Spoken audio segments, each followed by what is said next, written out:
Ciao a tutti, mi chiamo Marta e vivo a Shenzhen.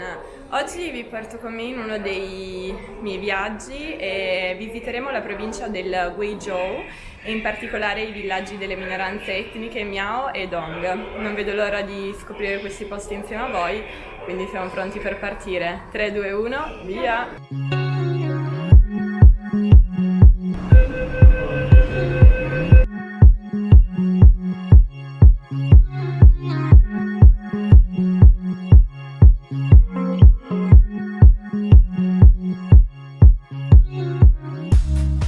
Sono in stazione, ho appena preso il mio Starbucks preferito che si chiama Conchana Tea, è un mix di caffè, latte e tè nero.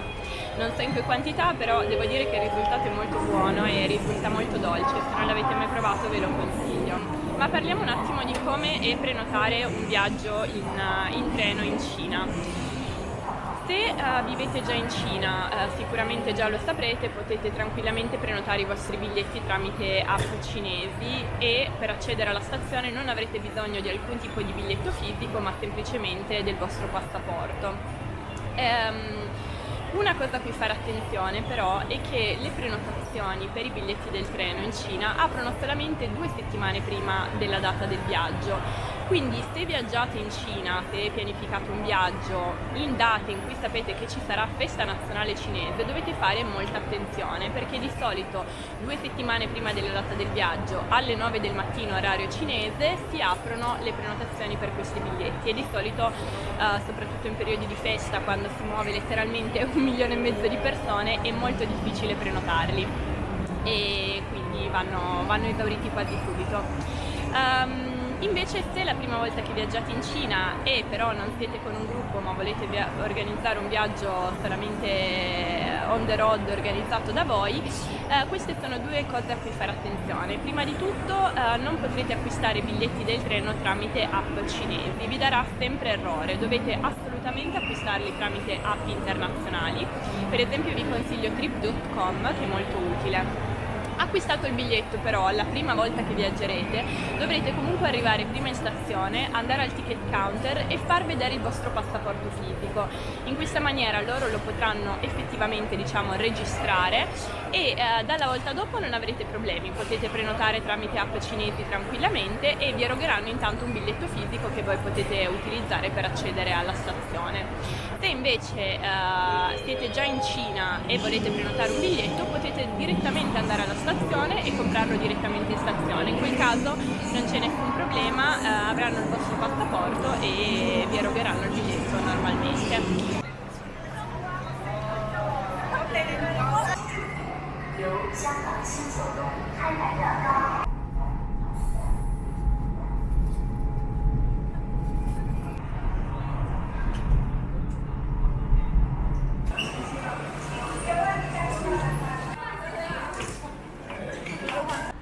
Eccoci qua, siamo arrivati a Guilin, al momento sono all'interno della stazione e devo aspettare circa una mezz'oretta per poter fare il cambio treno e prendere quello che mi porterà a Songjian, nella provincia del Guizhou.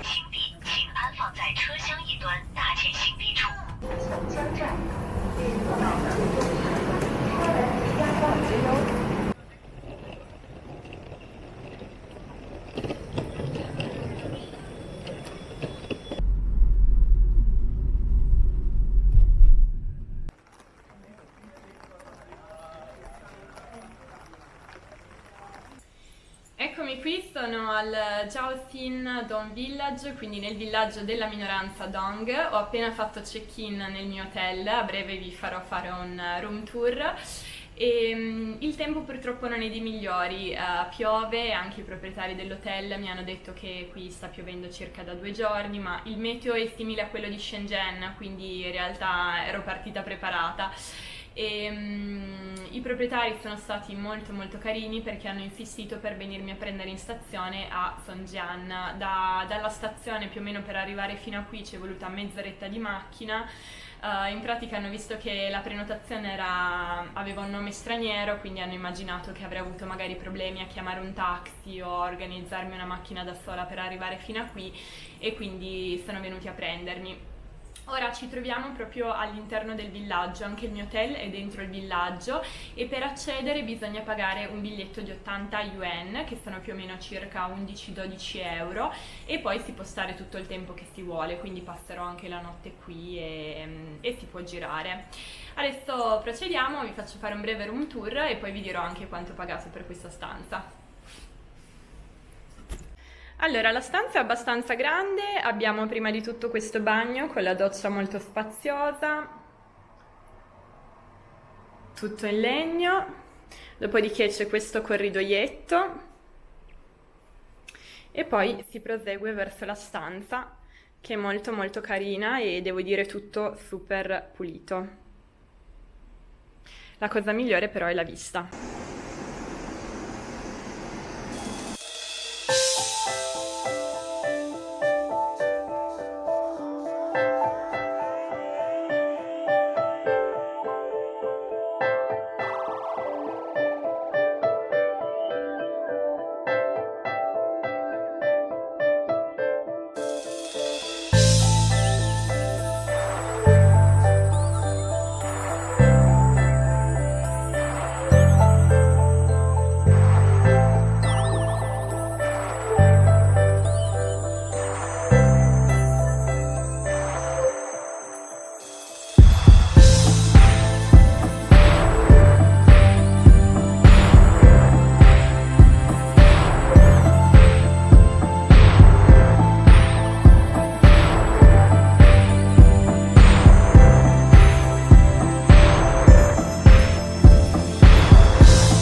Sotto la pioggia siamo in direzione villaggio di Tangan, vi faccio vedere come si arriva. Questa è l'uscita dal villaggio e circa 100 metri più avanti si trova la stazione degli autobus. Si può direttamente comprare il biglietto andata e ritorno e c'è un autobus circa ogni mezz'ora, in realtà anche 20 minuti.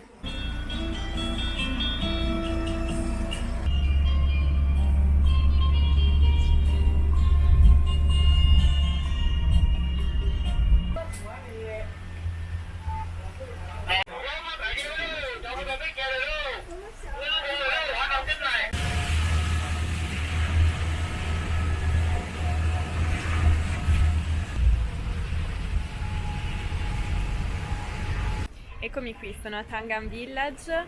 Da Jiaoxin ho dovuto prendere un autobus e poi una sorta di golf cart. L'autobus andata e ritorno sono circa 20 yuan, mentre il golf cart sono 6 yuan andata e ritorno.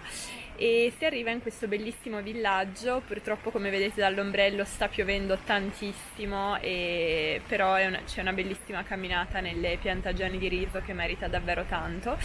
Avevo letto da tanti blog online che è molto bello venire qui al tramonto, però oggi la giornata è così e quindi ho deciso di venire un pochino prima. Sono salita intorno alle 4 e adesso riscendo con il prossimo golf cart.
eccoci qua, la prima giornata del nostro viaggio si è conclusa, ora sono ritornata in hotel, oggi sono stata quindi a Jiaoxin e poi sono andata anche a Tangan Village, che è un altro villaggio raggiungibile, come vi spiegavo, con un autobus e poi prendendo un golf cart, ed è molto bello perché è tutto circondato dalle piantagioni di riso. Devo dire che sono rimasta molto sorpresa da questa minoranza Dong, prima di tutto perché è un villaggio molto, molto autentico da quello che ho potuto vedere e non ci sono così tanti turisti e soprattutto il 99% dei turisti, eccetto me, era turismo locale, quindi erano cinesi, sono stata l'unica straniera. E insomma, nei dintorni, nei paraggi oggi, almeno che io abbia visto. E devo dire che li ho trovati anche molto discreti. Prima mi era venuto più timidi, ma lo ribalterei con un discreti, perché non sono i classici che magari ti chiamano, ti urlano, dicono ah, vieni a mangiare al mio ristorante, compra questo, fai quest'altro. No, sono molto carini, ti sorridono. Forse ho pensato anche perché magari mi hanno visto che ero straniera, pensavano che non parlassi cinese, quindi non hanno troppo interagito con me. Però in realtà poi quando magari dove ho mangiato, dove ho bevuto un tè, eccetera, ho cominciato a parlare cinese con loro, ho trovato delle persone molto amichevoli. Se devo essere sincera, l'unica cosa che forse un pochino mi ha deluso è la panoramica notturna, nel senso che immaginavo ci fossero molte più luci e che fosse diverso, non lo so, forse avevo aspettative troppo alte. Vedremo domani al Sijian Village, perché da quello ho aspettative ancora più alte, quindi dovrà essere sicuramente molto bello. E adesso mi preparo per andare a dormire e domani ci sarà un'altra grande sfacchinata.